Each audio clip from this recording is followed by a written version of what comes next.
अपने ही चंचल मन को अपने ही बस में करके एकाग्रता, स्थिरता एवं स्वयं अपने आप में शांति का अनुभव करने के बाद स्वयं मैं कौन हूँ को जानने की दृष्टि से साधना करते करते आज 1394 दिन हो गए। तारीख 31 अगस्त सन 2025, दिन रविवार, प्रातः काल का समय।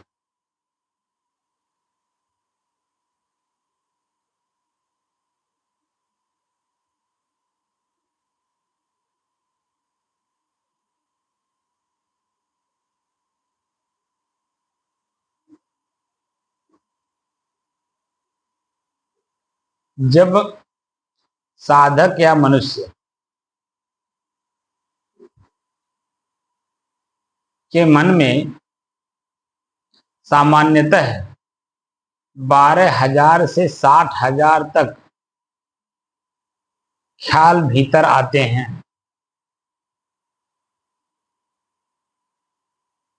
तो किसी काम को सुचारू रूप से वो कैसे कर सकता है, चाहे हम हो, चाहे आप हो, चाहे कोई हो।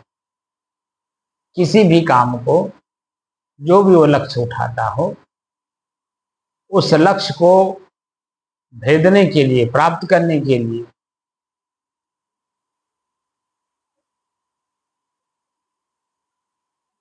उस कार्य को कैसे कर पाएगा? क्योंकि एक समय में कई प्रश्न उठ रहे हैं।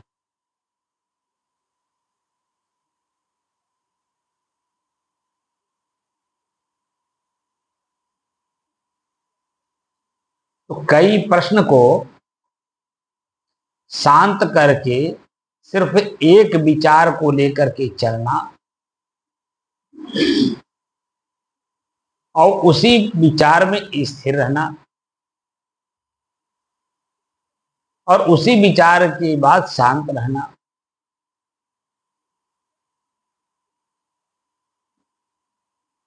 अब एक काम को करने के, एक काम को पूरा करने के लिए कितने समय लगते हैं,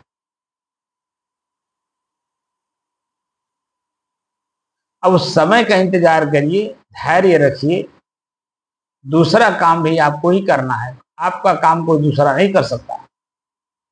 सुबह जगते हैं, जगने से लेकर के पुनः रात्रि में उसी बिस्तर पर वापस लौटते हैं, इतने तक के बीच में जो कुछ भी किया जा रहा है वह कौन कर रहा है?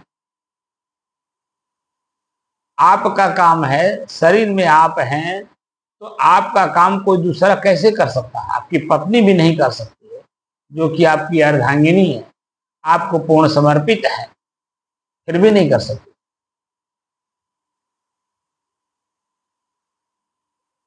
क्योंकि आपके शरीर से उसका शरीर अलग है,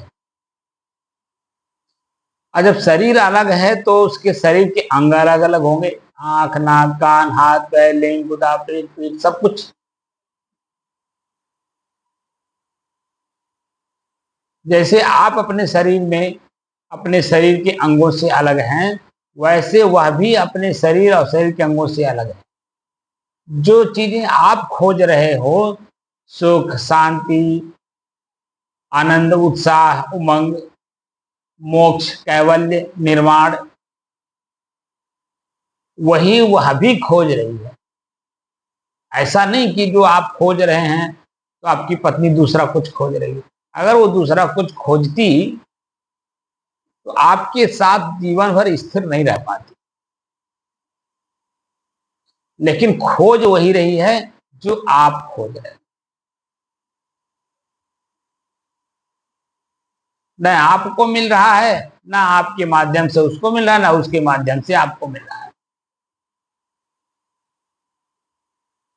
शुरुआती दौर में जब आपस में दोनों का मेल होता है तो बहुत आनंद की अनुभूति होती है, सुख का अनुभव होता है। लेकिन जैसे जैसे दिन बीतते जाते हैं, वही स्त्री का शरीर आपको कांटा लगने लगता है और आपकी स्त्री को आपका शरीर कांटा लगने लगता है।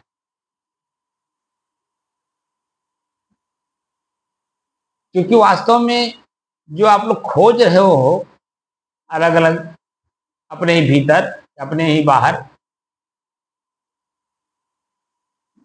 वह आपको मिला नहीं।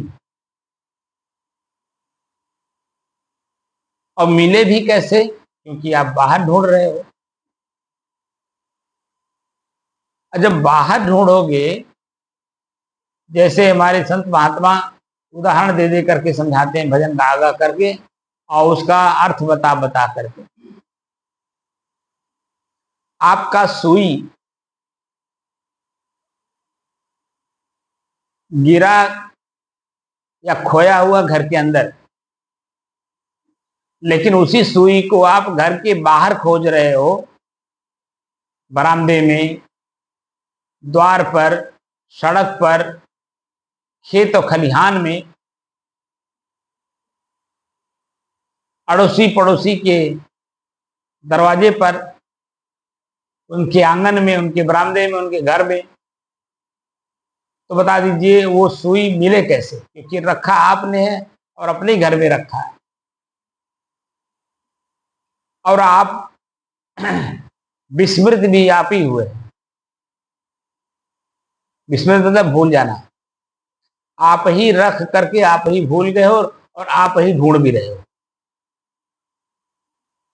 बस जहां रखे हो खोज वहां नहीं है, खोज बाहर है, कल्पना में है। कहीं हो सकता है यहां गिरा हो सकता है यहां गिरा हो सकता है यहां रखा गया हो। इस तरह की भावना से आप अपने ही वस्तु को खोज रहे हो तो सुई है।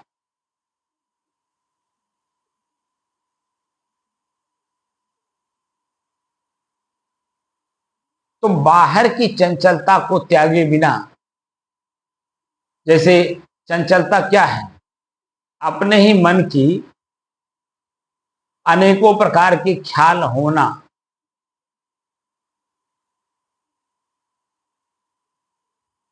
तो जब अनेकों प्रकार का ख्याल होगा तो वर्तमान में जो करने हम बैठे हैं, क्या उसके बारे में हमें अंतःकरण में जानकारी रह जाती है कि मैं इसी काम को करने के लिए बैठा हूं?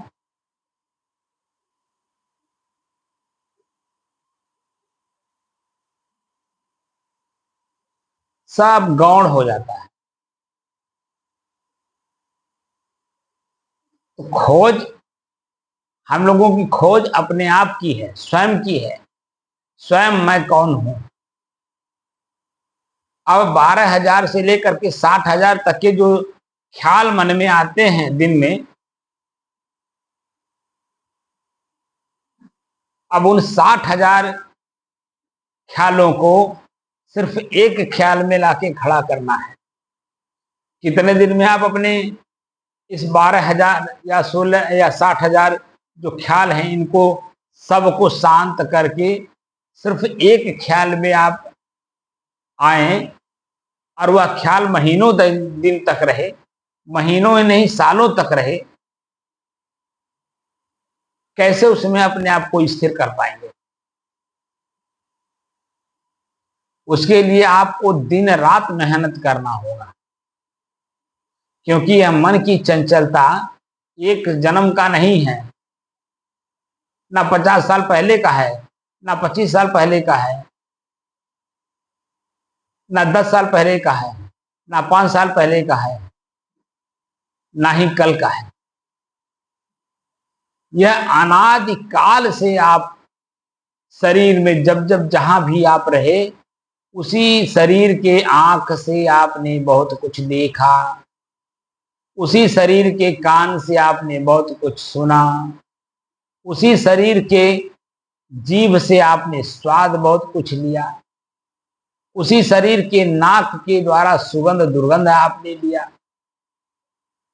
तो वो जो ले लिया है, रख लिया है, अंदर स्टोर कर लिया गया है, वही वास्तव में वासना है, बसा हुआ है। और ये आप कह नहीं सकते कि मैं इसी जन्म से इसे रखा हूं। ख्याल न आए बात अलग है। अरे इसी जन्म का 10 दिन पहले की बात ख्याल में नहीं रहती, तो ये जन्म जन्मांतर के संस्कार जो मैं लिए बैठा हूं, ये कैसे समझ में आएगा? इसके लिए कमर कसना होगा। एक ही रास्ते पर चल करके आपको उसे हासिल करना होगा जो मैं हूं। अब मैं हूं के बाद मेरा जो कुछ भी है, मेरा है, मैं नहीं हूं। मेरा का मतलब किसी ने मुझे दिया हुआ है, वो अपने समय से वापस ले लेगा। और जब समय से वापस लेगा तो मुझे कष्ट होगा, पीड़ा होगी। और आत्मविश्लेषण नहीं कर पाते हैं कि आखिर ये हमसे मांग क्यों रहा है, हमको हमारी ही अपनी चीजों से वंचित क्यों कर रहा है। तमाम प्रकार के प्रश्न मन के भीतर उठते हैं। एक एक करके सभी प्रश्नों का उत्तर ढूंढना है, जानना है, समझना है। और 12,000 से लेकर 60,000 तक जो सामान्य ख्याल होते हैं, इनको सबको शांत करके पहले एकाग्र करना होगा। दूसरे, अपने लक्ष्य के प्रति स्थिर रहना होगा। तीसरे, एकाग्रता स्थिरता के बाद मन में खूब शांति का अनुभव।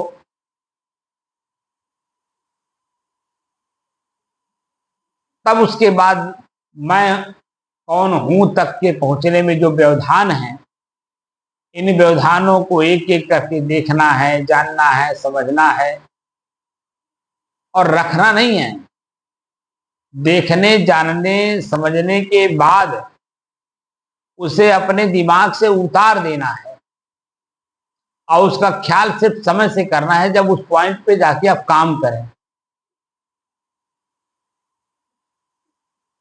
तब आपके मन की स्थिरता, एकाग्रता और शांति का अनुभव का लाभ आपको मिल पाएगा। अन्यथा जैसे सभी लोग हैं, खाते जीते और मर जाते हैं, वैसे आप भी खा जी करके मर जाओगे। चले थे संसार और इंद्रियों को पकड़ने, शरीर को अपने बस में करने, पता चला कि जन्म कुछ भी अपने बस में होने वाला नहीं।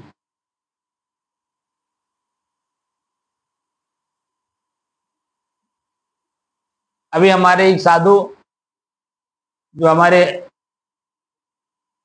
शिवलैया कंपेरन के पास है, हमारे गुरु जी के गुरु भाई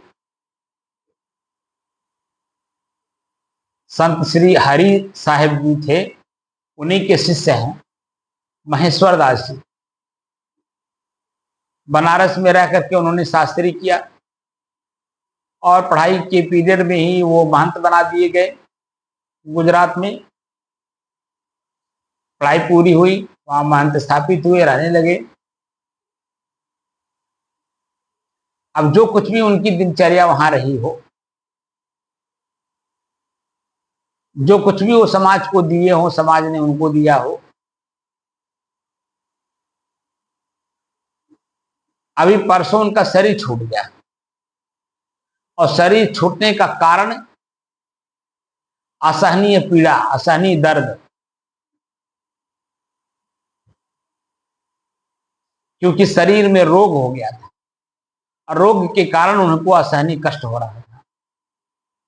उनको हो गया था शुगर, और शुगर इतना हाई लेवल में था कि एक बार उनको लकवा भी मार दिया था। शरीर काम नहीं कर रहा था। महीनों दिन तक गोरखपुर में एक प्राकृतिक चिकित्सालय में भर्ती भी रहे। कुछ हल्का फुल्का चलने लायक हो गए थे, फिर वहां छोड़ दिए। ऐसे तमाम तरह की दवाइयां करते रहे, खाते रहे, भांति करते रहे और अंत में अभी हमको जो जानकारी मिली है कि शरीर बिल्कुल काम नहीं कर रहा था, बिस्तर पर पड़े हुए थे। पता नहीं सही है या गलत, मैं इसके बारे में कुछ मैं देखा नहीं, खाली सुना हूं। कहने वाले ने क्या सही कहा क्या गलत कहा मैं नहीं जानता। बता रहे थे उनके पैर में कीड़े भी पड़ गए थे, दवाइयां चल रही थी, शरीर छोड़ दिया उन्होंने। अब जो उनके अनेकों प्रकार के विचार मन में रहे होंगे, जिस काम के लिए साधु बना जाता है, साधु का मतलब मैंने बताया था कि आध्यात्मिक विद्यार्थी, और अध्यात्म ये कहता है स्वयं की खोज, स्वयं मैं कौन हूं। स्वयं मैं कौन हूं के रास्ते में जो कुछ भी बाधाएं आए, अड़चने आई, रुकावटें आवें, इन सब को दूर करते हुए अपने लक्ष्य के प्रति एकाग्रचित होकर के शांत मन से, शांत चित्त से आगे बढ़ते जाना और स्वयं का स्वयं में परिचय करना। स्वयं में स्वयं को परिचय करने के बाद स्वयं में स्वयं को स्थित कर देना, तो संसार के सारे झंझटों से हम सदैव के लिए मुक्त हो जाए। अध्यात्म में यही लक्ष्य लेकर के हम लोग आते हैं कि सदैव के लिए दुखों से मुक्त हो जाए। आप बता दीजिए, आपने शास्त्री किया, 6 शास्त्र को पढ़ लिया, श्लोक रट लिए, लोगों को उसको सुनाते रहे और अपने व्यवहार में, चिंतन में, मनन में, विचार में, बोली भाषा, खान पान, रहन सहन में कितना सुधार किया, तो दिखाई दिया कुछ नहीं।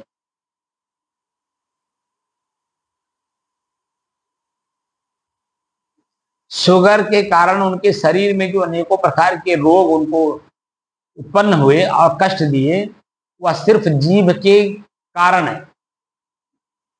शुगर होते हुए भी जलेबी दब के खाते थे, मिठाइयां दब के खाते थे। दब के मतलब जितना उनकी इच्छा होती। जहां डॉक्टर उन्हें अपने ही रोग से बचने के लिए मिठाइयों को प्रतिबंधित करते थे कि न खाइएगा, आपके लिए ठीक नहीं है, लेकिन फिर भी खाते थे। आप बता दीजिए, पद पा करके, प्रतिष्ठा पा करके, साधु संत का संगत पा करके, जहां आत्म कल्याण होना चाहिए थी, वहां आत्म कल्याण न हो करके बल्कि और कष्ट, पीड़ा, दुख, दर्द, पश्चाताप, आत्मग्लानि लेकर के शरीर छोड़ रहे हो। तो जो खोज हमारे ऋषियों ने अध्यात्म के बारे में किया है और जो मैं आप लोगों के सामने रख रहा हूं आज 1394 दिन से, आप देख रहे होंगे। भले आपको प्रिय न लगे, अप्रिय लगे या कुछ भी लगे, लेकिन जो शोध कहता है, जो वास्तव में एक्चुअली चीज है, उसको देखने के बाद लगता है कि हम कहीं ना कहीं गलती कर रहे हैं। हम स्वयं अपनी गलती कर रहे हैं, अपने शरीर के साथ, अपने मन के साथ, अपने इंद्रियों के साथ, अपने परिवार के साथ, अपने समाज के साथ, अपने देश के साथ, पूरे मानव मात्र के साथ। जब हम खुद अपनी स्थिति को देखते हैं तभी ये बातें समझ में आती हैं, और जब समझ होने लगता है तो धीरे धीरे धीरे धीरे उसकी आसक्ति भी टूटती है, जिससे कि हम उस रोग से अपने आप को बचा ले जाते हैं। मेरा अपना ही शरीर है। जब से मुझे पता चला ये शरीर मेरा है, शरीर के अंग मेरे हैं, तो ये शरीर और शरीर के अंग मुझे सुख दे रहे हैं या दुख दे रहे हैं, परिणाम में मेरे ही साथ जुड़े हुए हैं, और मैं ही ना समझ पाऊं, ये तो हमारी ही मूर्खता होगी। हमारी ही यही आंख हमको कष्ट दे रही है, पीड़ा दे रही है, और हमें ना समझ में आए, और किस कारण से पीड़ा दे रही है उस कारण का निवारण ना हम कर पाए। तो मेरा काम आप नहीं कर सकते और आपका काम मैं नहीं कर सकता। भले आप मेरे साथ साधक बन करके बैठ करके आप चिंतन, मनन, ध्यान, साधना कर रहे हैं, हमें अपने अपने काम को खुद को करना होगा। हम सभी जीव, जितने चींटी से लेकर मनुष्य तक हैं, सब अपने अपने आप में स्वतंत्र सत्ता है, और स्वतंत्र सत्ता परतंत्र होकर के दुख झेल रहा है। तो परतंत्रता त्याग करके स्वतंत्रता की ओर आना स्वयं का काम है, न कि कोई दूसरे का काम दूसरा कोई कर देगा। पेट आपका है, बाहरी भौतिक बात बता रहा हूं, पेट आपका है, मुंह आपका है, जीभ आपका है, हाथ आपका है।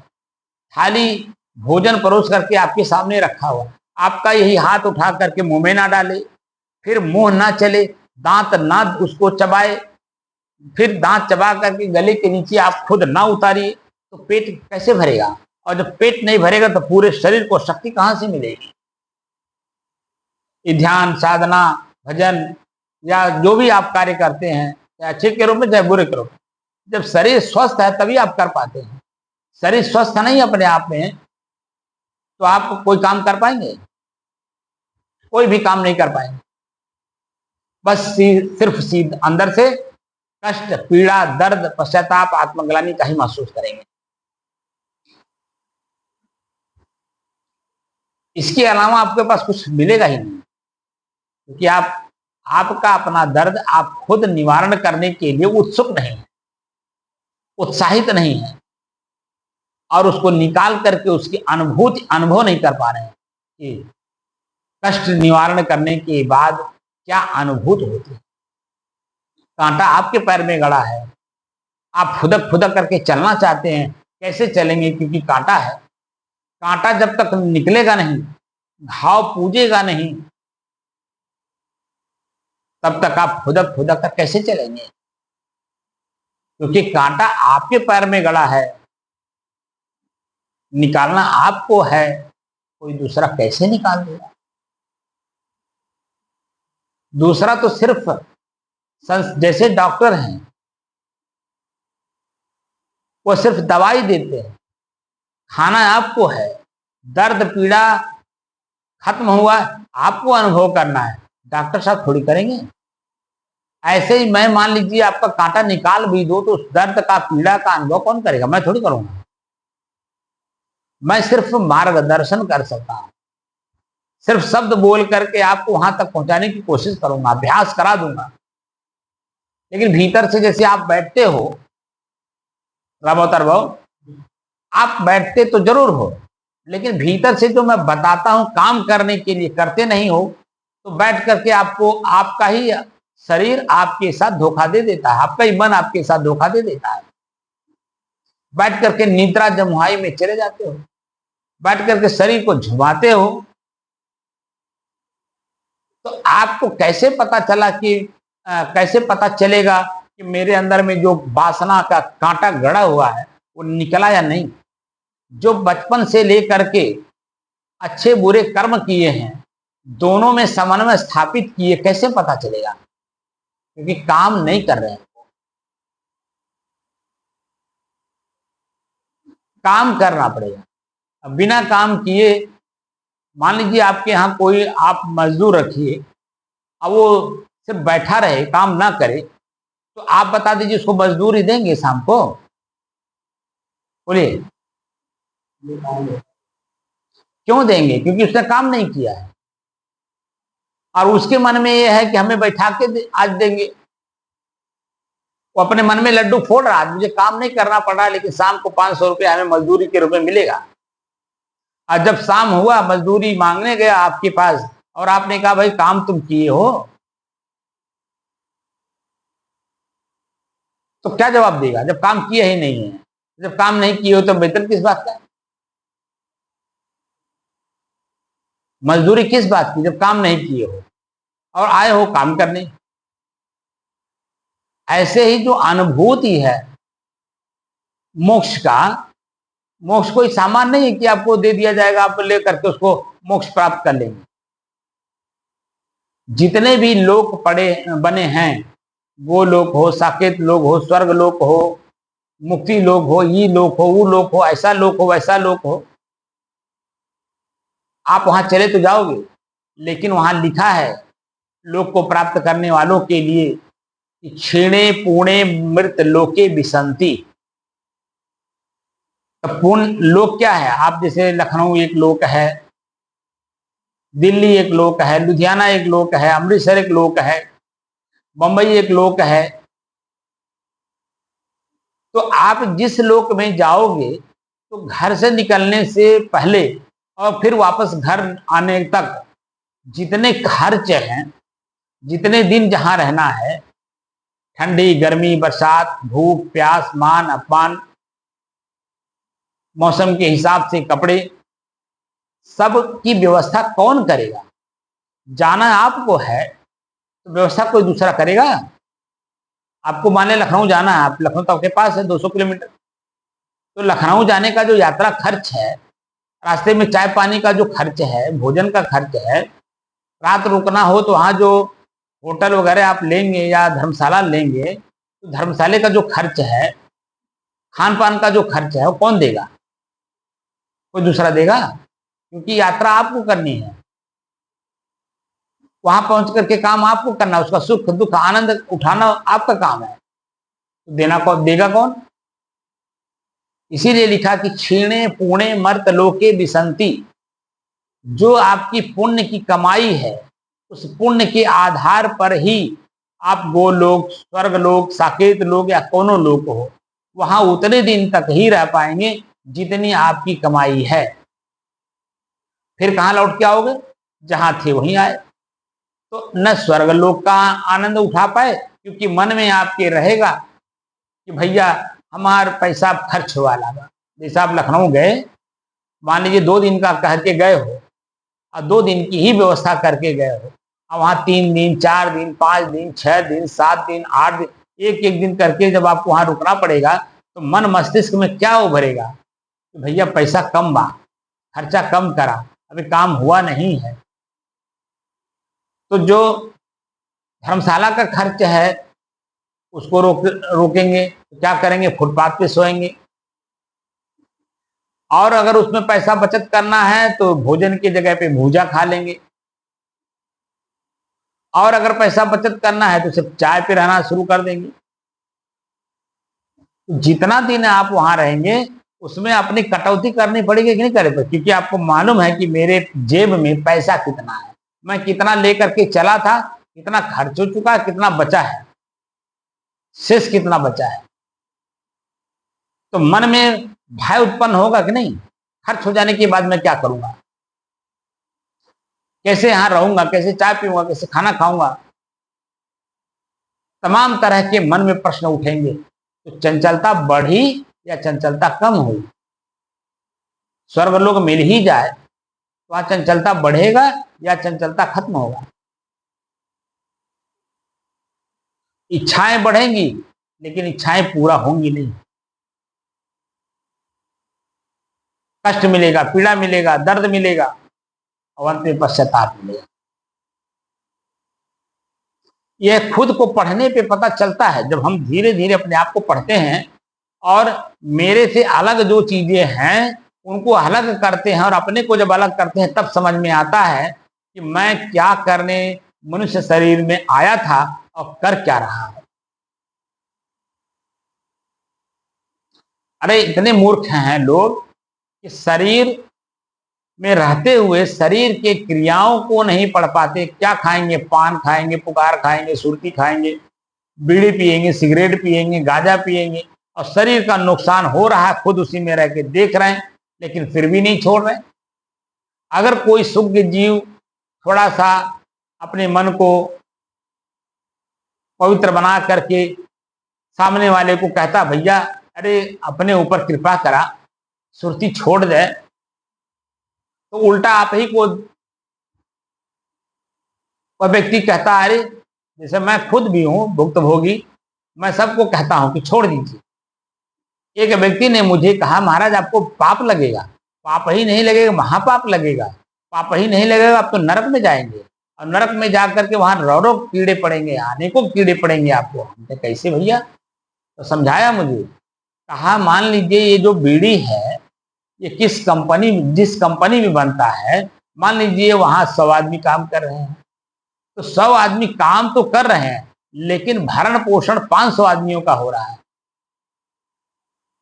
एक तो उसका अपना, दूसरे उसके माता पिता, 3 हो गए, और पत्नी और बच्चा 5 हो गए। तो एक व्यक्ति के साथ 5 आदमी जुड़े हैं, 100 आदमी काम कर रहे हैं, तो 500 लोग हुए कि नहीं? अब 500 लोगों का जो भरण पोषण है आप मार दे रहे हैं। हमने कहा भैया इतनी ऊंची सोच आपकी मैं तो नहीं समझ पाया था, लेकिन आपने बड़ी कृपा की, मुझे इतनी ऊंची सोच करवा दी, चिंतन करवा दिया। भैया अब मैं आपसे नहीं, और लोगों से तो कहूंगा लेकिन आपसे नहीं कहूंगा। भैया मैं तो आपको कहूंगा कि और जितना खा पाओ उतना और खाओ, जब इतनी ऊंची सोच आपकी है। खुद भुक्त भोगी है, खांसी आ रही, बलगम आ रहा है, शरीर जल रहा है, शरीर के अंदर में जो अग्नि तत्व है वो तो है ही है, एक अलग से तत्व लेकर के और जला रहा अपने शरीर को। माने पतिंगा खुद झुलस रहा है, किसी के कहने से मान नहीं रहा है, और जाकर के उसी दीपक में जल जल करके वो नष्ट हो जा रहा है। बताइए, अपने ही कल्याण की बात अपने न समझ में आए तो और की बात कैसे समझ में आएगा? इसीलिए चंचलता त्याग करके पहले मन को एकाग्र करिए, और एकाग्र करने के बाद एक एक विषय वस्तु पर चिंतन करिए, मनन करिए, निध्यासन करिए और उसके निष्कर्ष पर जाइए, ये मेरे लिए हितकारक है या मेरे लिए ये कष्टकारक है। कष्टकारक हो उसका त्याग कर दीजिए, सुख कारक है तो उसका अभ्यास करिए, क्योंकि सुख में ही मन हमारा सुखी है, तभी मैं इतना अच्छा चिंतन कर पा रहा हूं, और वह चिंतन आप तक पहुंच करके आपके मन को भी एक चेतना दे रहा है कि मुझे भी ऐसा करना चाहिए, और मैं भी इसी काम के लिए साधना कर रहा हूं, न कि दूसरे को सिखाने के लिए। दूसरे को सिखाने का काम सिर्फ संत का है, बाकी किसी का नहीं। चाहे वो विद्वान हो, चाहे वो प्रोफेसर हो, इस अध्यात्म में सिर्फ संत को ही उस मार्ग का ज्ञान है जिस मार्ग पर चल करके मोक्ष प्राप्त होता है। बाकी तो विद्वान, समझदार, ज्ञानी, अनपढ़, पढ़े लिखे जितने भी लोग हैं वो आत्मज्ञान के रास्ते को नहीं जानते। इसलिए इसके बारे में कोई अगर उपदेश करता है संत के अलावा तो वह अपने आप में दोषी है, उसे नहीं देना चाहिए किसी को इसका उपदेश। आपने श्लोक याद कर लिया, चौपाई याद कर लिया, साखी दोहा याद कर लिया, भजन याद कर लिया, शब्द याद कर लिए, दूसरे को सुनाते फिरते हैं और अपने आप के पूजापा कराते हैं, ये सब आपके मन की वहम है। इनसे ऊपर उठिए, ये सब आपके कल्याण नहीं करने वाले हैं, बल्कि जो आपने दिया है वही आपको वो लौटा रहा है, और वो जब लौट जाएगा फिर वही व्यक्ति जिसके घर में जाकर के आप आरती पूजा करवा रहे हो, आप उसी के घर में लगातार 10 दिन रह जाओ, अभी आपकी आरती पूजा कहाँ चली जाएगी आपको पता नहीं, क्योंकि उतने दिन तक वो पूजा करेगा जितना दिन आपने पूजा पूर्व में किया उसका। ये खुद की कमाई है, आपको मिल गया, खत्म हो गया, बात खत्म हो गई। लेकिन आपके मन के अंदर की जो वासना है वो तो निवृत्त नहीं हुई ना। सदगुरु कबीर को पढ़ने के बाद जो बीजक उनका मूल ग्रंथ है, मैं उसको अध्ययन करता हूं तो हमें दिखाई देता है एक अच्छे ऐसे साधक थे, वो चलते उठते बैठते सोते जागते हर समय उनकी स्थिति ज्यों की त्यों रहती थी। जो वर्तमान की स्थिति देखते थे उसी पर अपने शिष्यों को कुछ बोल देते थे, देखो यहाँ पर ये गलती हो रहा है, ये गलती आप नहीं करना, नहीं तो आपकी गलती से आपकी जो मन स्थिति जो थोड़ी बहुत शांत हुई है, स्थिर हुई है, उसमें चंचलता आ जाएगी। और जब चंचलता आई तो जो कर्म करने आप यहाँ आए हो साधु के भेष में, वो नहीं कर पाओगे। इसीलिए मैंने आपको बताया था बीजक में सिर्फ 2 लोगों का संबोधन है,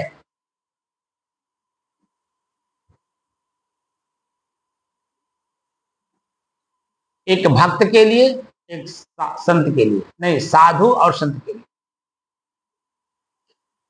तो संत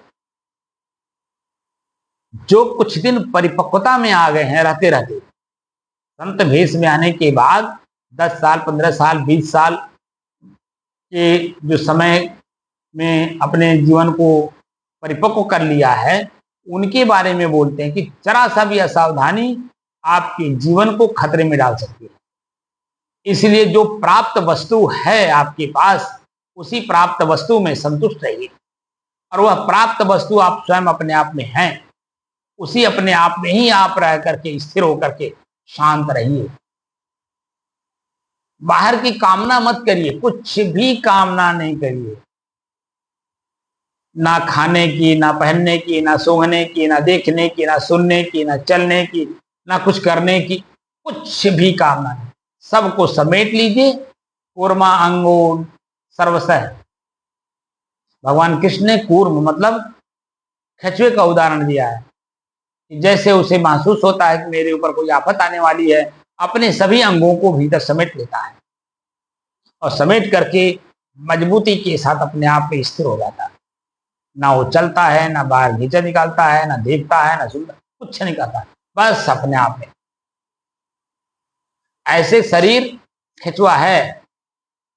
आपको ये समझ में आ जाना चाहिए कि शरीर के द्वारा जो कुछ भी कर्म किया जाएगा, आंख से देखा जाएगा तो, कान से सुना जाएगा तो, जीभ से बोला जाएगा या स्वाद लिया जाएगा तो, नाक से सुगंध दुर्गंध लिया गया तो, पैर से चला जाएगा, हाथ से कुछ किया जाएगा या लिंग से कुछ कर दिए, तो जो कुछ भी आपने किया अपनी स्थिरता के अलावा, वहां चंचलता इतनी बढ़ जाएगी, जो पहले से चंचलता भीतर में है जिसे निकालना है, वह तो यूं का त्यों यथावत तह लगा के वैसे रखे हुए हो आप, उसके अलावा और एक रख लोगे तो चंचलता इस जीवन में खत्म होने के बजाय और बढ़ती चली जाएगी। इसीलिए दो महापुरुषों की बात मुझे बहुत प्रिय लगती है, एक भगवान कृष्ण की गीता का और दूसरे सदगुरु कबीर के बीजक का। दोनों ने इस पॉइंट पे कहा है। सदगुरु कबीर कहते हैं, दसहों द्वारे तारी लावे तब दयाल के दर्शन पावे। दयाल मन स्वयं, स्वयं का दर्शन तब होगा जब अपने सारे इंद्रियों को बंद करिए। तारी मतलब बंद होना होता है, तारी लावे मन तारी लगावे यानी बंद करें। ये अवधी भाषा में है, ये आप लोग जो हिंदी भाषा वाले नहीं समझ पाओगे। जब तक आप क्षेत्रीय भाषाओं को उनके क्षेत्र में जाकर के आप नहीं अनुभव करोगे, नहीं सुनोगे और उनके बारे में जानकारी नहीं रखोगे, तब तक ये इसके बारे में आप समझ ही नहीं पाओगे कि सदगुरु कबीर कह क्या रहे हैं। इसलिए भाषाओं को जानना, शब्दों को भी जानना बहुत जरूरी है। कौन सा शब्द कहाँ प्रयोग होता है, जैसे मैंने आप लोगों को कल या परसों बताया था, कुल्ला शब्द। कुल्ला यहाँ हमारे बस्ती क्षेत्र में कहते हैं या और जगहों पे कहते हैं, मुंह में पानी डाल करके कुछ देर जन में उसको गरारा करके बाहर कर देना, उसको कुल्ला बोलते हैं। और जब मैं जौनपुर के लोगों को बारे जौनपुर के लोगों के मुख के द्वारा जो मैंने कुल्ला के बारे में सुना, उनकी क्रियाओं को मैं जानता नहीं था, तो मैंने वही प्रयोग किया जो मैं यहाँ जानता था। अब वो जो जौनपुर के लोग अन्य लोग थे वो हंस रहे थे, तो उसी में से एक ने कहा कुल्ला का मतलब हुआ लैट्रिन कराना। जैसे उसने लैट्रिन का शब्द प्रयोग किया, जैसे मेरे समझ में आया कि भैया कुल्ला शब्द का अर्थ है लैट्रिन होता है। तब मैंने जो यहाँ का भाषा मैं जानता था उसको त्याग दिया, फिर जो उनके भाषा में है वो काम किया। तो शब्द का भी अलग अलग जगहों पर अलग अलग लोग उसका अर्थ निकालते हैं, अर्थ में प्रयोग करते हैं। घाघरा और गगरा दो शब्द है। गुजरात में घाघरा पहनते हैं, महिलाएं पहनती हैं, और उत्तर प्रदेश बिहार में गगरा चलता। गगरा, गगरा का मतलब पानी निकालने का बर्तन, जिसको मटका कहा जाता है। मिट्टी के बर्तन को मटका कहा जाता है।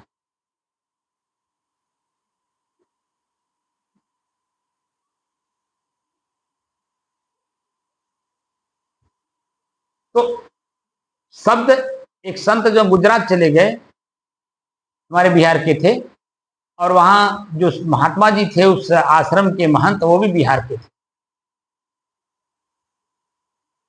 तो जो ये नए महात्मा वहां गए, तो एक महिला पानी भर रही थी। तो वहां क्या होता है कि दूर से पानी भर के ले जाना पड़ता है, इसीलिए उस वो स्टील का बर्तन होता है गगरे की तरह, यानी मटके की तरह। मटका मतलब मिट्टी का होता है, लेकिन वो स्टील का होता है। तो वो नीचे ऊपर कई मटके को रख करके पानी भर के लेके जाती हैं। तो आश्रम में कुआं था, कुआं से पानी भर करके वो लेके जा रही थी। तो महात्मा वहीं दातुन कर रहे थे, अब वो उठा करके अपने बर्तन के ऊपर और बर्तन रख रही थी, नहीं रख पा रही थी। तो महात्मा ने कहा कि मैं गगरा उठा दूं। गगरा शब्द का प्रयोग उन्होंने किया कि गगरा उठा दूं, माने मैं रख दूं, क्योंकि कोमल हृदय के संत थे, उनके अंदर में कोई छल कपट तो था नहीं। तो वो महिला क्या समझ गई, ये कह रहे हैं आपका घघरा उठा दूं। गगरा और घघरा में उसको अंतर ही नहीं समझ में आया, उसके समझ में आ गया घघरा। ये कह रहे हैं घघरा को उठा दूं। अब वहां से वो गई घर पर और सबको बताई, वो पता नहीं कौन आया हुआ, कह रहा है आपका घघरा उठा दूं। और सारे नाराज हो गए, तुरंत आए उसको मारने के लिए महात्मा को। जब तक आवे बातचीत हो तब तक मतलब जो महंत जी थे वो आ गए। आ गए तो जो है बात को समझने की कोशिश किए। तो महात्मा ने कहा था कि घघरा मैं उठा दूं। अब वो समझ गई घघरा उठा दूं। तो महात्मा जी ने समझा दिया, देखो आपके यहाँ ये जो घघरा शब्द है, ये घघरा नहीं बोले, गगरा बोले, गगरा, गगरा।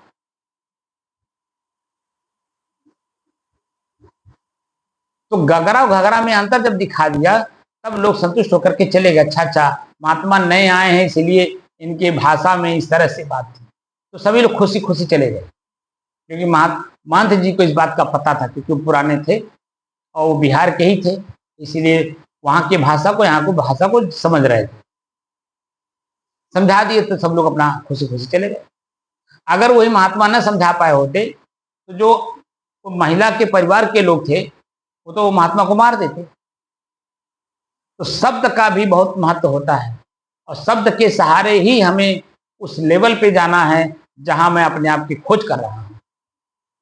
शब्द बिना सूरत आंधरी, कहो कहां को जाए। तो कबीर कह रहे हैं शब्द बिना सूरत आंधरी। सूरत सुंदर रथ जो क्रिया होती है आंतरिक, वह कहां जाएगी जब शब्द ही नहीं पा रहे हो। शब्द बिना सूरत आंधरी, कहो कहां को जाए, द्वार न पावे शब्द का फिर भटका खाए। जो ये शब्द मैं चुन चुन करके आप लोगों के सामने रख रहा हूं एक एक दिन में, यह आपके भीतर की एक कमियों को दूर कराने की कोशिश कर रहा हूं। और आप लोग हो कि वही रस्सी पकड़ करके लुस गए हो। लुसने का मतलब उसी पकड़ करके उसी में स्थिर हो गए हो जो आपने पहले जाना था। अरे पहले जो जाना था साधना, साधना का मतलब बस में करना। आप क्या अपना ही शरीर और शरीर के अंग और शरीर के अंगों की क्रियाओं को कराने वाला, दोनों का जो मेल है मैं और मेरे का, जो बीच में लाशा का काम करता है, गोंद का काम करता है, वो मेरा श्वास है। श्वास ही मेरा महत्वपूर्ण है, और यही श्वास जो महत्वपूर्ण है मैं और मेरे के बीच में जोड़ने का काम करता है। इसी के बारे में मैं जानता नहीं, ये मेरा है। मेरा मतलब मेरे से अलग। तो अलग है तो किसका है? तो प्रकृति का है। प्रकृति में किसका है? वायु तत्व का है। तो इन सब चीजों को जानने के लिए, देखने के लिए, समझने के लिए एक एक करके मैं आप लोगों को अभ्यास करते कराते आप लोगों को उस लेवल पे ले जाना चाहता हूं जहां आपका अपना खुद का परिचय होता है। और जिस दिन अपने आप का परिचय हो जाएगा, ये संसार के सारे आकर्षक वस्तुएं, व्यक्तियां, स्थान, जो कुछ भी है, सब फीका हो जाएगा। जिसको पाने के लिए आप लालायित हो, जिसे देखने के लिए लालायित हो, जिसे छूने के लिए लालायित हो, वो जो लालायितपना भीतर में है वह खत्म हो जाए और आप अपने आप में शुद्ध ही नहीं, विशुद्ध रूप से एकदम स्थित हो जाएंगे, जहां संसार, प्रकृति, व्यक्ति, स्थान, माने जो कुछ भी है, सबसे निजात पा करके मुक्ति मिल जाएगी शरीर से। और जब शरीर ही नहीं धारण करेंगे तो शरीर से उत्पन्न होने वाले अनेकों प्रकार के जो दुख हैं, पीड़ा हैं, वो कुछ नहीं होता। बस आप जैसे हो वैसे ही अपने आप में स्थित रह जाओगे। सदगुरु कबीर ने कहा भी है, एक कहो तो है नहीं, जिसे कहते हैं ना कि सबका मालिक एक। तो सबका मालिक एक कैसे हो सकता है? जो मेरा शरीर है, मेरे ही शरीर में एक कहाँ है? खाली पानी ही तत्व कहाँ है? कहाँ अग्नि ही, सिर्फ अग्नि ही है? ऐसा तो नहीं है। इसमें 5 लोग हैं, माटी है, पानी है, आग है, हवा है, आकाश। तो ये कहाँ हो? तो सबका मालिक ये कैसे हो सकता है? एक कहो तो है नहीं, दो कहो तो गारी।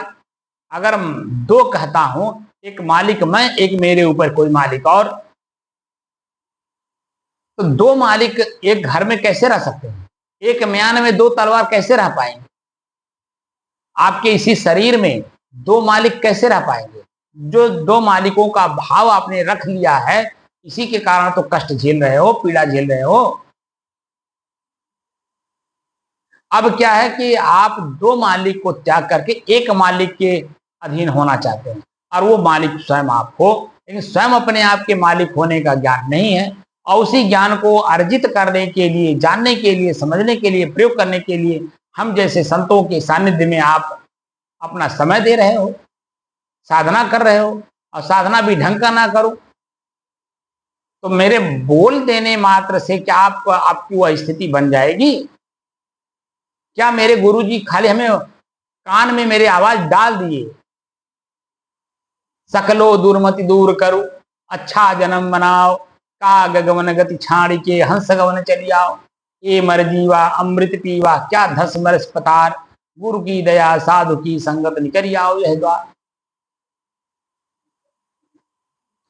ये जो वाक्य बोला हूं, ये हमें गुरु मंत्र के रूप में मिला है। तो क्या मंत्र मतलब सलाह होता है, तो क्या ये साखी के माध्यम से मेरे अंदर में विचार उत्पन्न हो गए? क्या मुझे और कुछ काम करना नहीं पड़ा? खाली सुन लेने मात्र से क्या मेरा कल्याण हो गया? क्या मेरी इंद्रियां, मेरा शरीर, मेरे इंद्रियों के कर्म, उनके परिणाम क्या मेरे अधीन हो गए? करना पड़ता है। खाली सुनने से, बोलने से काम नहीं चलता है, करना पड़ता है। उस लेवल पे काम करना पड़ता है। अपने आंख से खुद देखना होता है, और जब अपने आंख से खुद देख लिया जाता है, आत्मसंतुष्टि हो जाती है। और आत्मसंतुष्टि ही आगे चल करके तृप्ति प्रदान कर देता है, क्योंकि दोबारा नहीं देखना है।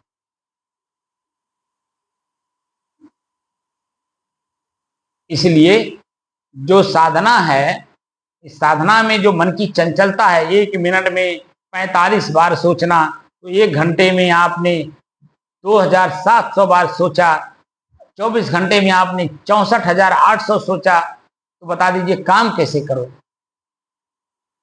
भौतिक जीवन का ही काम नहीं हो पाएगा, तो आत्मिक जीवन का काम कैसे हो पाएगा?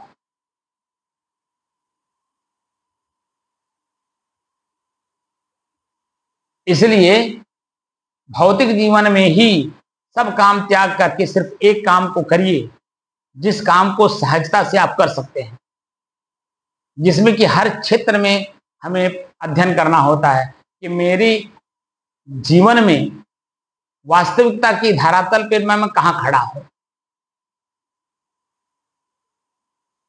और जब जिस जगह आप खड़े हो उसी से ऊपर उठना है, तो ऊपर उठने के लिए स्वयं को मेहनत करना होगा, और स्वयं के मेहनत से ही आपकी जो स्थिति पहले थी उससे आपको बेहतर जिंदगी जीने की जो सीख है वो आपको मिलेगी।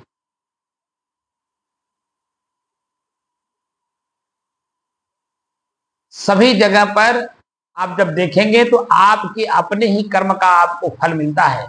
आप कर्म करेंगे तो लोग आपको अच्छा मानेंगे और आपके साथ कदम से कदम मिला करके जीवन यापन करेंगे। अगर आप कर्म नहीं करोगे तो आपके साथ कोई भी, आप ही के माता पिता, आप ही के भाई बंधु, आप ही के परिवार के सदस्य, आपके ही पड़ोसी, आपके ही गांव के लोग या मोहल्ले के लोग आपसे रुष्ट हो जाएंगे। फिर जिन शब्दों का प्रयोग होगा उन शब्दों के बारे में आप कुछ कह नहीं सकते, खाली सुन सकते हैं। प्रतिक्रिया के रूप में आप उसका जवाब नहीं दे पाएंगे, क्योंकि आप उस लेवल के हैं नहीं। इसलिए जो साधक, सभी लोग तो साधक हैं नहीं, जो साधक है वह एक एक करके जो अपने अंदर में, अभी अभी तो मैं खाली एक एक करके ऊपरी चर्चा कर रहा हूं। अभी भीतर में जो अस्थायी रूप से आपने गड़ा रखा है, ईर्ष्या, द्वेष, जलन, प्रसन्नताप, निंदा, चुगली, काम, क्रोध, लोभ, मोह, अभी बहुत सी ऐसी चीजें हैं जो हम भीतर में तह लगा करके रखे हुए हैं, और एक एक करके उसको जानना है, समझना है, और निकालना है। निकालने का जो प्रक्रिया है वो मैं बताता हूँ।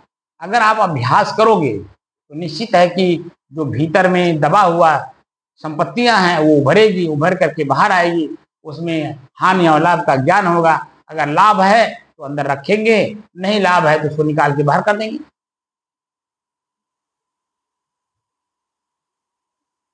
क्योंकि हर एक धातु का अपना कीमत होता है।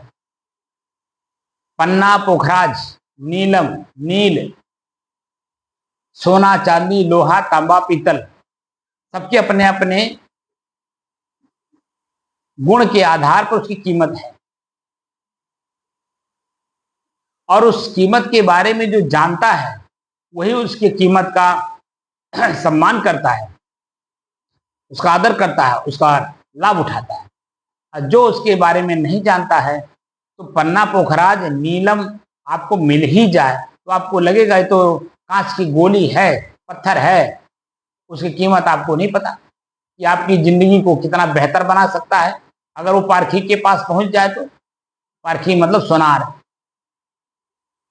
जो परख करता है सोना, चांदी, हीरा, मोती, पन्ना, पोखराज का जो परख करता है, जो उसकी कीमत आंकता है, जो उसकी कीमत लगाता है, जो उसकी कीमत को अदा करता है, उसके पास तक जब तक नहीं पहुंचेगा तब तक आपकी जिंदगी बद से बेहतर कैसे होगी।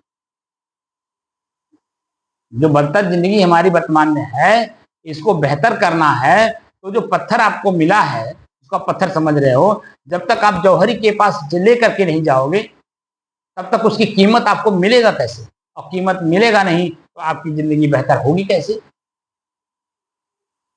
क्योंकि वो सामान तो है छोटा लेकिन उसकी कीमत क्या है। तो जौहरी कितना छोटा बड़ा होगा उसी हिसाब से जौहरी आपकी कीमत को आंक करके उतना पैसा दे देगा। और उस पैसे से जहां करोड़ों रुपए आपको मिल सकता है तो आप समझ लीजिए कि आपकी वर्तमान स्थिति जो उस करोड़ों रुपए को पाने के बाद बेहतर होगी कि नहीं। एक अच्छा मकान होगा, उसमें सारी वर्तमान की फैसिलिटियां होंगी, आप सुकून की जिंदगी उस मकान में जी सकते हो, रह सकते हो, कर सकते हो, लोगों को भी आदर सत्कार उस मकान में दे सकते हो। लेकिन जब आप उस पत्थर को जौहरी के पास ले ही ना जाओ तो क्या मतलब। अब वो सोना है कि मिट्टी है, चांदी है कि तांबा है कि पीतल है, कैसे समझ में आए। या अष्ट धातु है। इसलिए ये जो साधना है, साधना मतलब बस में करना। अभी हम अपने बस में हुए नहीं हैं क्योंकि हम जो अपने ही कर्मों के द्वारा संस्कार अर्जित करके अनेकों जन्मों का भीतर में स्टोर करके रखे हैं, इनको हमें निकालना होगा।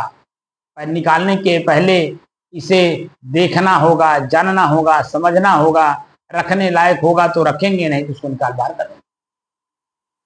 और जब निकाल बाहर करेंगे तो जो स्थिति मेरी पहले बदतर थी निकालने के पहले, निकल जाने के बाद अपने आप में बेहतर जैसे हुई वैसे हम अनुभव कर लेंगे कि मेरी जिंदगी कैसे बेहतर है। इसीलिए मैं बार बार कहता हूँ, डांटता भी हूँ, बोलता भी हूँ कि चेतना में रहिए। चेतना में रह करके जब काम करते हैं तो अपने भीतर समझ में आता है कि आज के दिन जो क्रियाएं हुई दिन भर की, किसने हमें प्रेम से बात किया, किसने हमें अपमानित शब्द बोला, किसने हमें प्रेम से पानी दिया, किसने हमें प्रेम से गाली दिया। गाली भी वो प्रेम से ही देता है और गाली इसलिए देता है ताकि आप में सुधार हो। वह आपका हितैषी है गाली देने वाला, लेकिन समझने वाला जब इसको अपने अर्थ में ले तब तो समझ में आए। अन्यथा उसी अर्थ में अगर ले लिए पता चला दोनों जनी गाली गलौज करने लगे, पता चला कि आपस में मारपीट हो गई, पता चला कि जो स्थिति थी वो स्थिति और बदतर हो गई।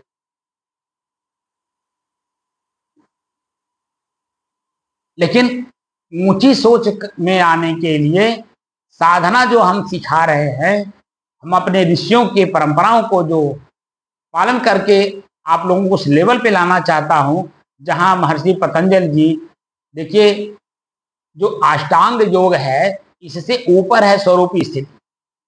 अष्टांग योग में इसीलिए बांधा गया ताकि आपका चंचल मन उसमें पहले स्थिर हो और उसके बारे में जानना, समझना, देखना, सुनना सब कुछ पहले क्रिया में आ जाए, तब धीरे से उसको जब परित्याग करेंगे तो स्व में स्व को स्थित कर ले जाएंगे। इसलिए स्वरूप स्थित शब्द प्रथम दृष्टिया नहीं लग रही है। भक्ति के बारे में स्वामी शंकराचार्य जी ने लिखा, दो रूपों में लिखा है। पूज्येषु अनुरागो भक्ति। पहली भक्ति क्या है?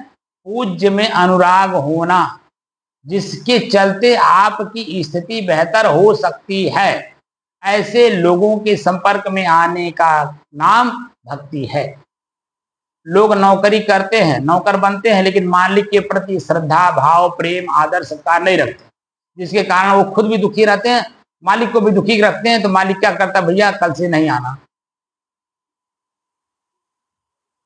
पता चला आपको, कह दिए, खाली शब्द ही बोलेगा, भैया कल से नहीं आना। भाई आज का बिल आप अपना पारितोषिक लीजिए मजदूरी के रूप में और कल से नहीं आइएगा। लेकिन जब आप अपने मालिक को मालिक की हैसियत से देखते हैं, उसके साथ अपने धर्म को निभाते हैं, तो वह गदगद होता है, प्रसन्न होता है। तो कहता है, भैया भाई आप जो लेना चाहें वो ले लीजिए, ठीक है, जो आज आपको खर्च हो उतना ले लीजिए, बाकी पड़े रहने दीजिए मेरे पास। इसलिए कि आप ले जाओगे तो खर्च हो जाएगा, और कल मुझे आपकी आवश्यकता कल मुझे और है, और आकर के काम करिए। तो बार बार बुलाता है, अब बार बार बुला करके आपको जितनी जरूरत उतना दे देता है, बाकी इकट्ठा पैसा रख करके महीने में वेतन के रूप में आपको दे देता है। ले जाइए, ये आपका ही धन है, आप ही का किया हुआ है, आप इसका सदुपयोग दुरुपयोग आप न करिए, क्योंकि आप ही का धन, मैं कब तक इसको अपने पास रोक के रखूं? आपका धन आप अपना ले। तो उस समय में कितना मन गदगद होता, प्रसन्नचित होता, आनंदित होता है वेतन पाते हैं जब, क्योंकि आपने मालिक का आदर किया, अपने धर्म में दोनों को पालन कराया। आप अपने धर्म में और मालिक को अपने धर्म में रहने का जो भाव है उसको रहने दिया। ऐसे ही जब हम अध्यात्म की ओर मुड़े, तो जो संत की परिभाषा है, संत की परिभाषा को, संत को पालन करने दीजिए। आप साधक हो, साधक की हैसियत से जब आप रहोगे तो अपने को छोटा बनाओगे, और छोटा बना करके जो रहता है ना, नन्हा जग में होए रहो जैसी नन्ही दूब, सदै घास जल जाएगी दूब खूब की खूब।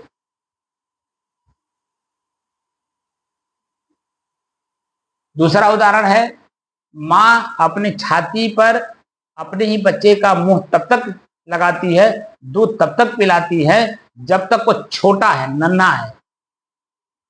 जैसे जैसे वो बड़ा होने लगता है, वैसे वैसे वो अपने छाती से अपने ही पुत्र का सर अलग करने लगती है, धीरे धीरे धीरे। और अगर बच्चा नहीं छोड़ता है तो उसके छुड़ाने का उपाय करती है। भले उसे कष्ट लगता है, लेकिन वो मर्चा पोत लेती है पीस करके। जब वो बच्चा बड़ा होकर के जब दूध पीने चलता है, तो जब वो माता का छाती जब अपने मुंह में डालता है, तो जब डालने के पहले जब वो मर्चा जो लगा हुआ छाती पर जब उसके मुंह में जाता है तो उसको कष्ट लगता है, कड़वा लगता है, तब वो धीरे धीरे छाती को छोड़ने लगता है, क्योंकि माँ को अब कष्ट हो रहा है, क्योंकि बच्चा बड़ा हो। अब वह अपना सब कुछ समझने के लिए, करने के लिए तत्पर है।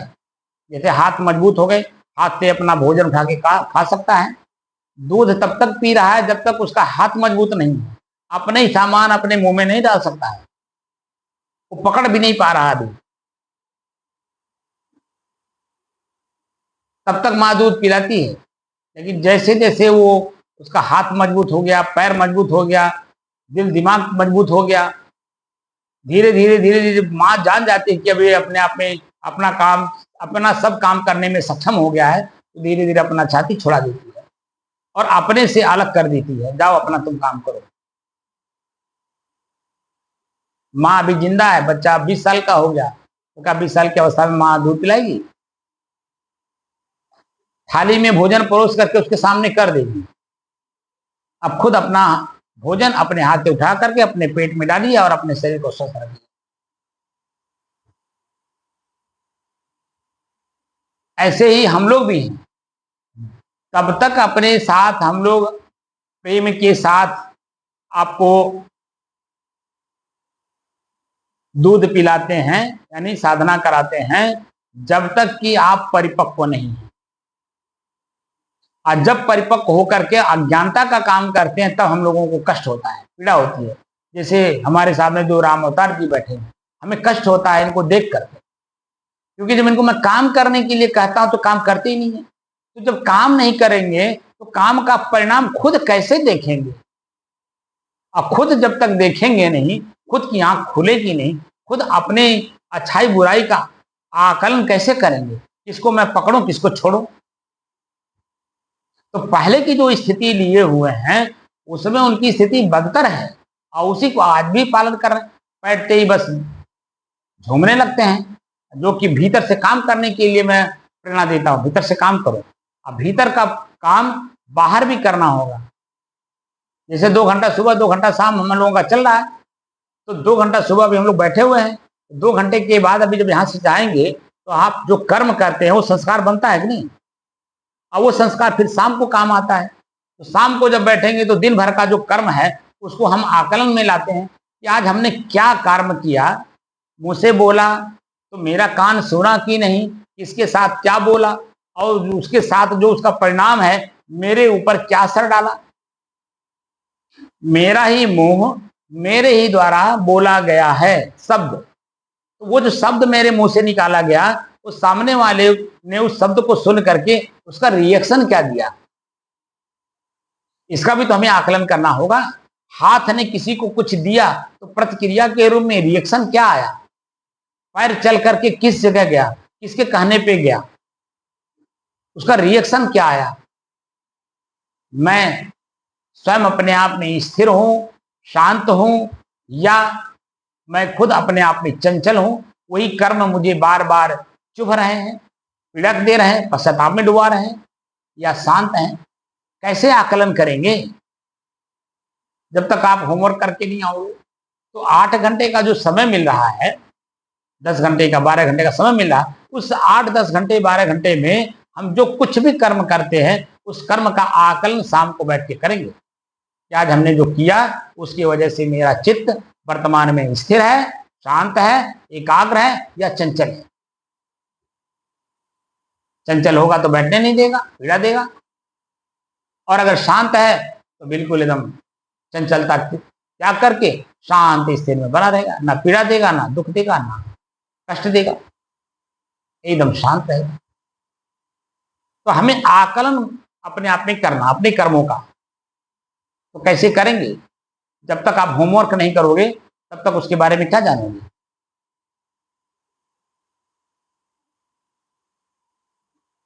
इसलिए साधना करिए तो चेतना में रह के करिए कि मैं कितनी चीजों को अपने बस में किया। क्या मेरी जीभ मेरे बस में हो गई? क्या मेरा नाक मेरे बस में हो गया? क्या मेरा मुंह मेरे बस में है? मुंह का मतलब है भोजन।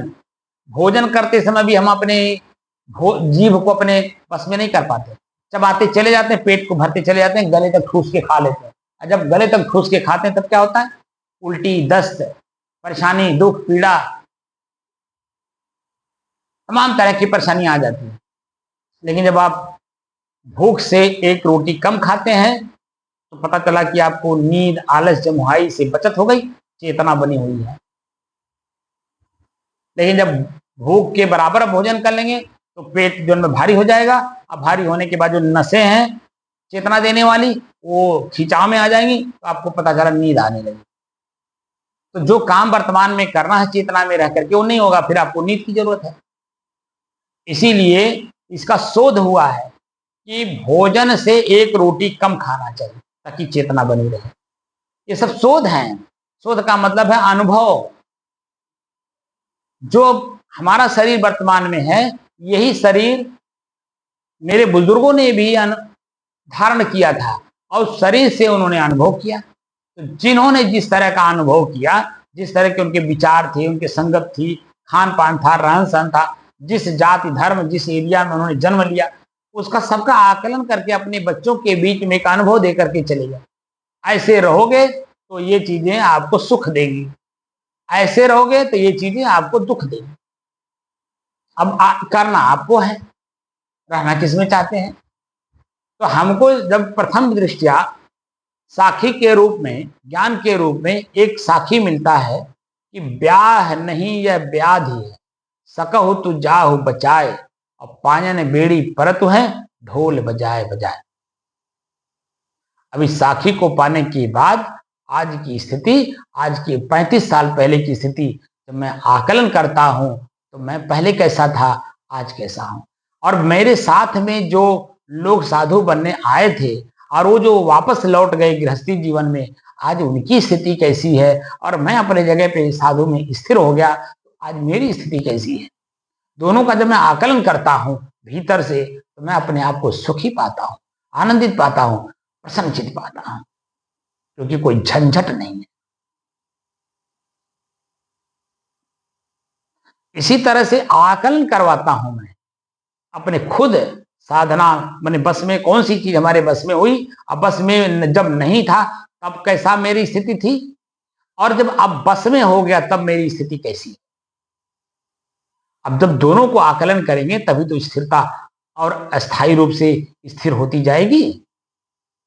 नहीं तो खाली तत्काल में स्थिरता तो आ जाएगी, मन अब कुछ सोच नहीं रहा, बस शांत हो गए, तो पता चला कि जब आलस निद्रा जब हुआ ये आपके ऊपर घेर लिया, आपकी जो स्थिति है उसको ध्वस्त कर दिया, फिर लगे झूमने।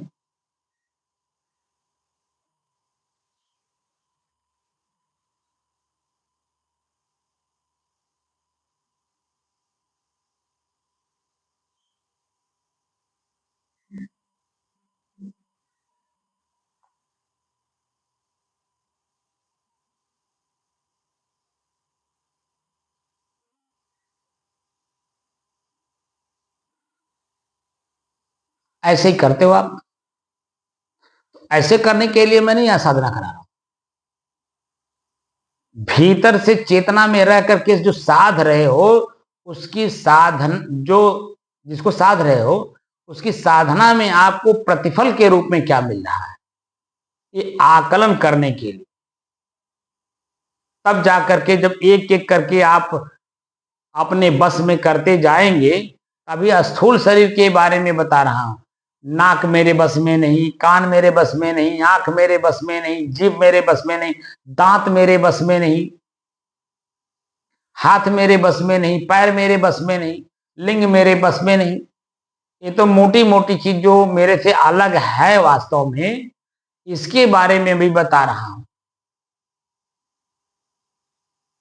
जब इसके बारे में बताने के बाद परिपक्वता मैं देखूंगा, तब भीतर सूक्ष्म रूप से जो मन मेरा है वो मेरे बस में नहीं है, वो सही दिशा में सोचता नहीं, ख्याल नहीं करता है, तो अनर्गल ख्याल करा करा करके जो मेरी वर्तमान स्थिति है शांति की, उसको डामाडोल कर देता है और चिंता बढ़ा देता है, दुखी बना देता है। फिर मन के बाद चित्त है, चित्त अनुसंधान करने की शक्ति है। हम किस दिशा में अनुसंधान कर रहे हैं, किस दिशा में खोज कर रहे हैं, किसके बारे में खोज कर रहे हैं। तो यहाँ अध्यात्म है, यहाँ स्वयं की खोज चल रही है। अब स्वयं में क्या क्या मिला हुआ है, और मुझे अपने आप को मिल करके मुझे अपने आप को कह रहा कि मैं ही हूं, इतनी सूक्ष्म विषय है। पानी चीनी को अलग करना है, पानी चीनी एक में मिल गया है, आंख से दिखाई देता नहीं है। अब उसे अलग करना है तो कैसे करेंगे। तो उसका जो साधन है उसको अलग करने का, उसको प्रयोग करना पड़ेगा। अब बिना प्रयोग किए ये कहिए कि जब आप अपने आप को अपने आप की खोज में अनुभव कर ले जाइए, तो संभव नहीं है। तो चित्त के बाद बुद्धि है, क्या क्या चीज आपने निश्चय कर लिया है, ये सही है, ये सही है, ये सही है, ये सही है, ये खराब है, ये खराब है, ये खराब, ये सही नहीं है। क्या सही क्या गलत है वर्तमान में कुछ समझ में आता है। जो 1 घंटा पहले वर्तमान में था वो 1 घंटे बाद वर्तमान में नहीं रह जाएगा, और जो 1 घंटे बाद वर्तमान में आएगा वो अभी 1 घंटे बाद वर्तमान में नहीं रह जाएगा। अभी जो आने वाला है वो भविष्य है, और जो बीत गया वो भूत हो गया। तो जो वर्तमान है वही तो मेरा है। तो वर्तमान भी जो अभी धीरे धीरे ट्रांसफर हो रहा है। जैसे अंजलि में पानी लीजिए तो पानी कब खसक गया आपको पता ही नहीं चलेगा। जैसे दीपक जलाइए तो लौ के माध्यम से दीपक में जो तेल है कब जल गया आपको पता ही नहीं चलेगा। तो हमारी बुद्धि भी हमको भ्रमित करती है। तो अपने भ्रमित बुद्धि को हम शुद्ध कैसे करें? अभी तो बहुत सारी ऐसी अंदर काम करने की चीजें हैं जिससे कि वो कहता है कि मैं हूं मैं हूं मैं हूं मैं हूं, और जो मैं है वो बोलता ही नहीं मैं हूं।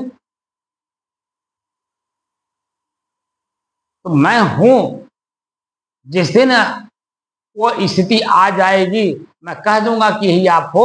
अब बस इसी में अपने आप को एकदम स्थिर करो और स्थिरता को मजबूत करो ताकि आपको कोई अपने पद से च्युत न कर सके। कोई विचार दे करके, किसी भी प्रकार का विचार दे करके, चाहे अच्छा विचार हो चाहे बुरा विचार हो, किसी भी प्रकार के विचार से आपके इस शांत रूपी स्थिरता को स्थिति इस शांत रूपी स्थिरता में चंचलता कोई पैदा ना कर सके। क्योंकि जब वो पैदा करेगा तो आपके अंदर में इच्छाएं जागृत करेगा और वो कल्पना कराएगा, आशा दिलाएगा। जो कि आशा परमम दुखम नैराश्यम परमम सुखम, हमारे शोध कहते हैं, हमारे ऋषि कह रहे हैं शोध में, आशा परमम दुखम। जिन माता पिता ने आशा करके अपने बच्चों को पाला पोषा बड़ा किया, शादी विवाह कर दिया, उनके बच्चे हो गए, और वही माता पिता उन्हीं बच्चों के बीच में हवा हो गए, कोई सेवा करने वाला नहीं। और आशा क्या की है कि बुढ़ोती में हमारा सहारा होगा, जिस समय में मैं चल नहीं पाऊंगा ये चलाएगा, जिस समय में मैं देख नहीं पाऊंगा ये मुझे देख करके चलाएगा, काम कराएगा, जिस समय मेरी स्थिति शरीर की काम नहीं करेगी उस समय में ये दवा पानी करा करके ठीक कराएगा। सब आशा से काम हो रहा है। लेकिन जब उस पॉइंट पे आते हैं आशा किए हुए इस जगह पर, तब समझ में आता है ओहो मैंने तो बहुत बड़ी गलती कर दी, बहुत बड़ी गलती कर। लेकिन अब वो क्या, अब तो उसी में मैं आ गया हूं, परिणाम उसी के परिणाम में मैं आ गया हूं। अब परिणाम तो भाई कर्म का है। अब कर्म तो यहाँ अब जो भी बदलेंगे इसका परिणाम देर में आएगा, और जो देर पहले कर चुका हूं उसका परिणाम सामने है, तो भोगना तो पड़ेगा ही। एक आदमी ने अपनी ही पत्नी को पढ़ा लिखा करके यूपीएससी पास करा दिया। यूपीएससी पास होने के बाद वही महिला जब एसडीएम हो गई, 2-4 जगह उसकी पोस्टिंग हो गई। अब अपने पति से ही वो निजात चाहती है जिसने उसको पढ़ाया लिखाया योग्य बनाया। और ये मैं नहीं कह रहा हूँ, ये मीडिया के माध्यम से मुझे जो जानकारी हुई मैं खाली संकेत कर दे रहा हूँ। तो अब वह आदमी पश्चाताप कर रहा है, और पश्चाताप में क्या कर रहा है, मीडिया के सामने आ रहा है, एफआईआर दर्ज करवा रहा है, कोर्ट में जा रहा है, तमाम तरह के मीडिया के माध्यम से अपनी बात रखा। क्या इसी दिन के लिए पढ़ाया लिखाया? क्या इसी दिन के लिए नौकरी कराया? अब वो पश्चाताप में डूब रहा होगा बेचारा। अब उसकी स्थिति ना इधर बन रही ना उधर बन रही है। ऐसे ये घटना नहीं, अनेकों घटनाएं हैं। माता पिता अपने बच्ची को पढ़ा लिखा करके योग्य बनाना चाहते हैं, पाल पोष के बड़ा किए, पता चला कि माता पिता को भूल गई, अपने प्रेमिका के साथ भाग गई, प्रेमी के साथ भाग गई। जरा सा शरीर की खुजली ने सब कुछ भुला दिया, माता पिता भाई बंधु घर द्वार सब कुछ भुला दिया, और उस शरीर के खुजली में आकर के वो प्रेमी के साथ भाग गई। अब उस माता पिता का क्या स्थिति वर्तमान में बन रही है, वही हाल है। सदगुरु कबीर कहते हैं उगलत बने ना पीर घने, ना उसे त्याग करते बन रहा है ना अंदर लेते बन रहा है, और पीड़ा घनेरी मतलब बहुत ज्यादा। ऐसी चीजों को आशा करके काम ही क्यों करें?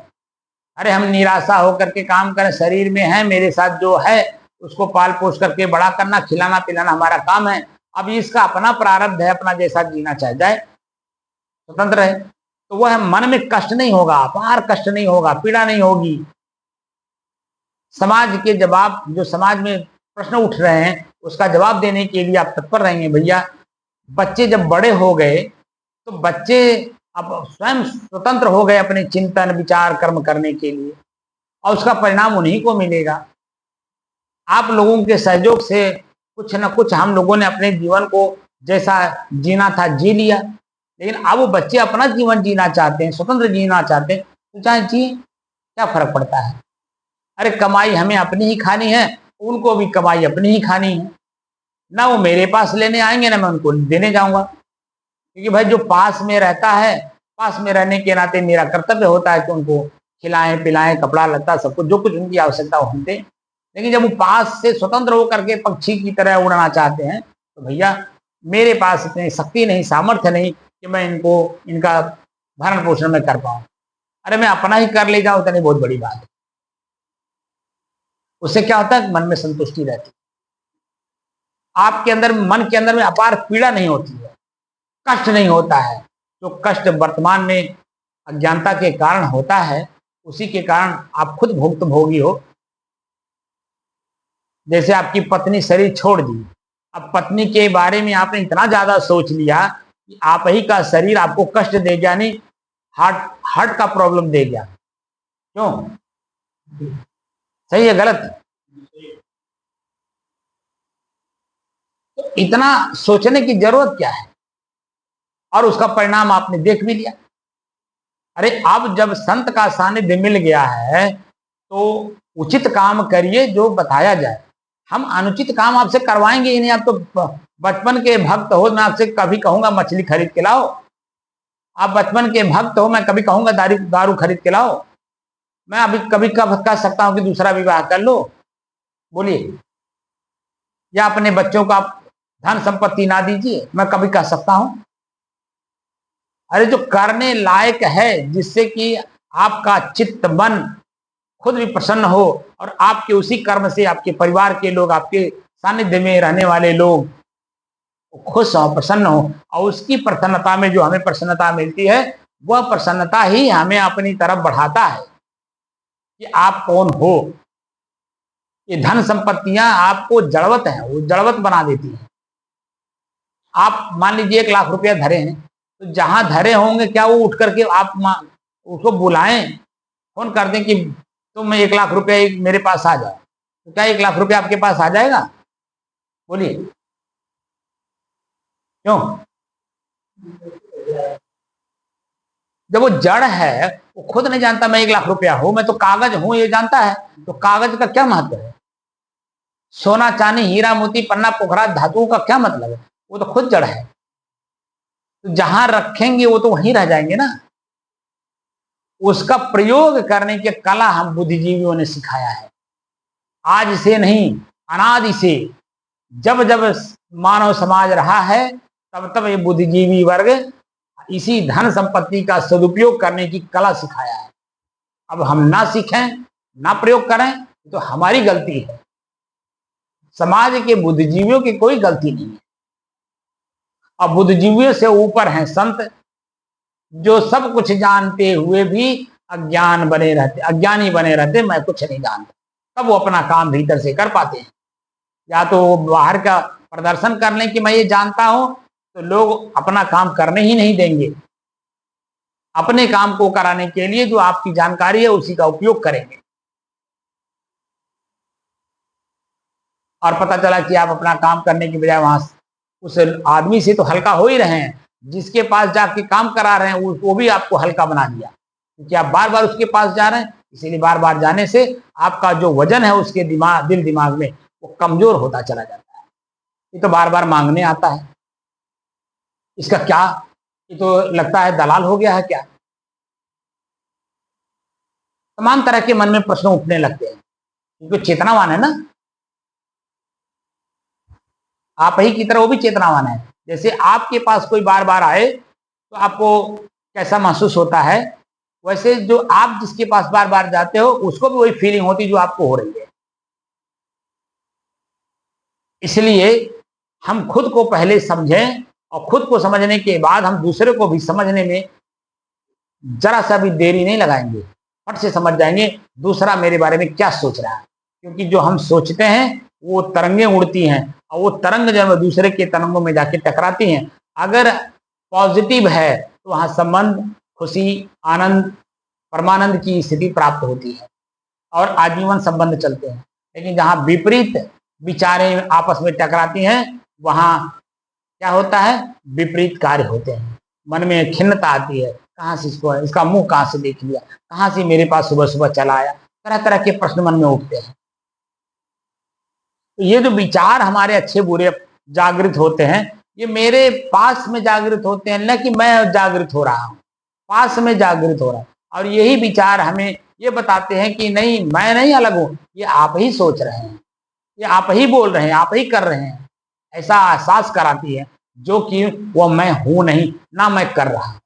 जब मैं आप लोगों को बता दिया कि मैं अपने आप में शुद्ध हूं, स्थिर हूं, शांत हूं और एक रस हूं, जब ये 4 शब्द मैंने दे दिया, इन 4 शब्दों में जो मेरे विचार उत्पन्न हो रहे हैं क्या फिट बैठते हैं, क्या मुझे शुद्धता में रहने दे रहे हैं?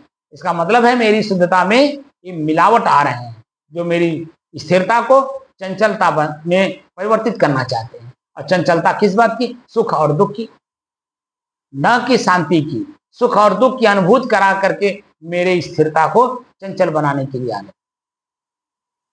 इसलिए साधना खूब मन से करिए अगर करना है तो, ताकि उसका परिणाम मैं कौन हूं देख सकूं, जान सकूं, समझ सकूं और अपने आप को अपने आप में स्थिर कर सकूं। साधना इस लेवल की करिए, अन्यथा जो आप कर रहे हो वो अपना घर पे जाके करिए। क्या फर्क पड़ता है?